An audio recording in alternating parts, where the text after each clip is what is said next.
పొరపాటు చేసిన, తప్పు నిర్ణయం తీసుకున్నా. మొదటికే మోసం వస్తుందని చెప్తున్నా వినలేదు. ఇప్పుడు అసలుకే ఎసరు వచ్చే కథ అవుతున్నది. నేను అట్లా చేయకుంటే మంచిగుండు. ఇప్పుడు గల్లా ఎగిరేసుకొని పబ్లిక్లో తిరుగుతుంటే జనం జేజేలు కొట్టేటోళ్ళు కావచ్చు.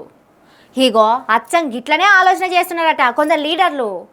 ఎవరు వాళ్ళు అనేది, ఎందుకు ఆలోచన చేస్తున్నారు అనేది వార్తల్లా ఇగురంగా చెప్తా ఇనుర్రి. కులం జడ్డ సుఖం దక్కలేదన్నట్టే అవుతున్నదట. బీఆర్ఎస్ పార్టీలో గెలిచి కాంగ్రెస్ పార్టీలో చేరిన జంపింగ్ జపాంగు ఎమ్మెల్యేలకు ఓ పార్టీ గుర్తు మీద గెలిచి ఇంకో పార్టీలో చేరుడు ఫిరాయింపుల కిందికే వస్తది. కాబట్టి కప్పల తీరుగా అటు ఇటు దునికేటోళ్లను 3 నెలల కట్టడి చేయాలి. 3 నెలల కంటే ఎక్కువ గడువు కావాలని ఎమ్మెల్యేలంటే స్పీకర్ ప్రతికూల నిర్ణయం తీసుకోవాలని చెప్పింది. అంటే వాళ్ళ సభ్యత్వాన్ని రద్దు చేసే నిర్ణయం తీసుకోవాలి అని చెప్పింది.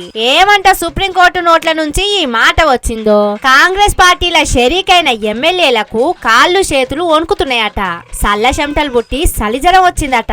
రేవంత్ రెడ్డి మాటలు నమ్మి రేవు తక్కువ నిర్ణయం తీసుకొని ఇప్పుడు 2 తీర్ల చెడిపోయినట్టు అవుతున్నదని ఏడ్చే కథ అవుతున్నదట. బీఆర్ఎస్ పార్టీలనే ఉంటే ఇప్పుడు పబ్లిక్ లా మంచి పత్యారా ఉండేది. వచ్చే ఎన్నికల్లా ఫుల్ మెజార్టీతోని గెలిచేటోళ్ళు.